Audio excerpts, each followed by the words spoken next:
Thank you everybody for tuning in to the Law Nations. I just want to thank everybody first and foremost. I didn't do one of these film sessions in a long time.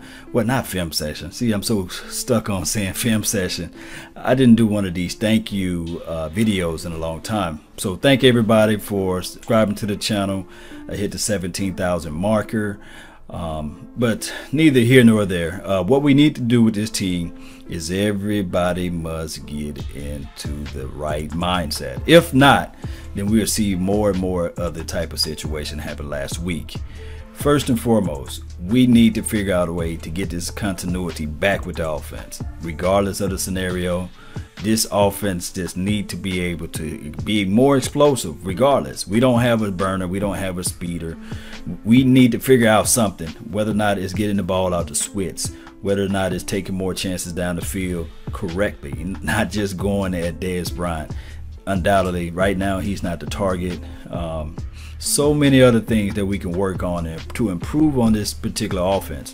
But looking back at the defense, I know I was really mad the other day, man. When I'm talking about looking at the film, I couldn't really get into it because it's just kind of crazy to me. And I do know a lot of people saying, hey, you Facebook coaching or you YouTube coaching, but all this stuff, if you look back at the film, you're going to see that, man, we played off man, no press coverage at all. I do notice the Tampa 2 cover 2.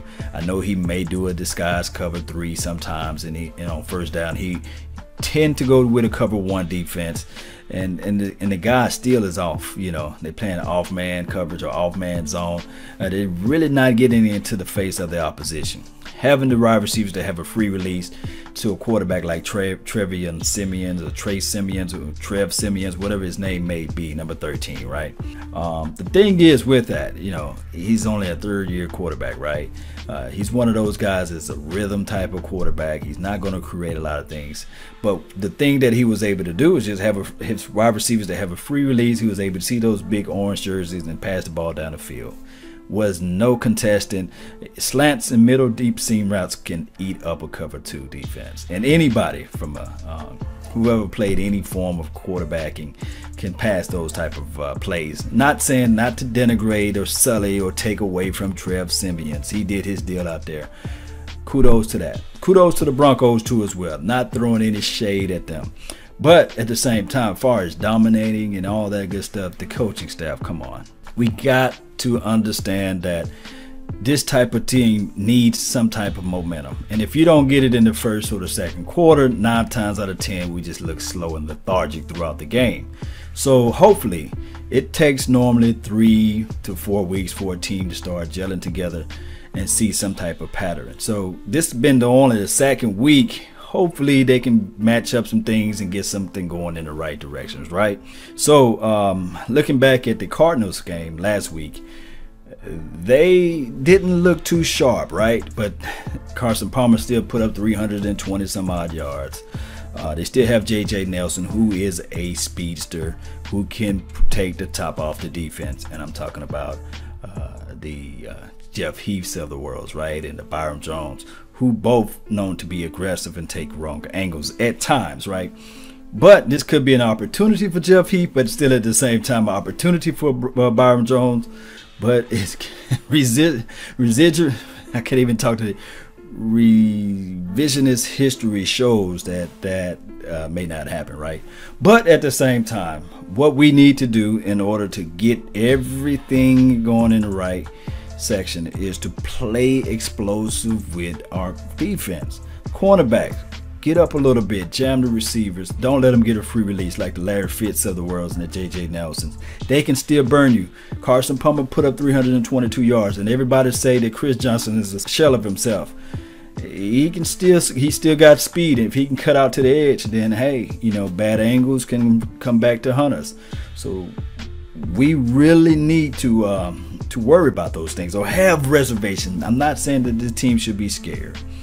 At no stretch of an imagination that this team should even have any fear, because these are professional football players, right? At the same time, experience wins the game 9 times out of 10. Somebody who saw it before is able to know where the ball is going to be at, right? And we just don't have that in the secondary. So that's why I was screaming to the high heavens, let's go find a quote-unquote veteran. Number 24, I said it through the offseason. He's good, but not great. He just don't turn his head around, and he's just not fitting or gelling well in the system. So if the coaching staff decide to put him back out there, it's going to be like, wow, it could be more of the same, guys, you know. So at the end of the day, the defense secondary is the only thing that we need to have reservation on, including the safeties and all that. Xavier Woods, you know, I saw him out there. He looked sharp on the few plays that I did see him out there playing. As far as I think he had a couple bonehead plays with the special team by, you know, not fielding the ball at the one or what have you. But that's rookie mistakes. And like I said earlier, you know, rookies tend to make rookie mistakes. And that's going to happen, you know. You get the good with the bad, right? You mix them together, and then hopefully you get some experience. That's what it is, you know. Looking back at everything else, you know, the running back situation. This is my philosophy. I don't know if the coaching staff or the coaching think this is their philosophy, but I like to play run to establish the play action pass. And if you don't do that, if you don't establish, I don't care if you get a -1 yard, a -2 yards, or and then a bust out of 5 yard and you punt the ball off. The thing is that offensive line is now putting their 300 plus pounds on the opposition. It may not benefit you for the first quarter, but now you're talking about the second and the third quarter. That's going to help out your play action. Little bootleg, wiggle Dak Prescott out. That is going to be able to have these teams that's explosive, fast defensive teams, just like the Broncos, getting them going upfield and you having a change of direction can kill them each and every time.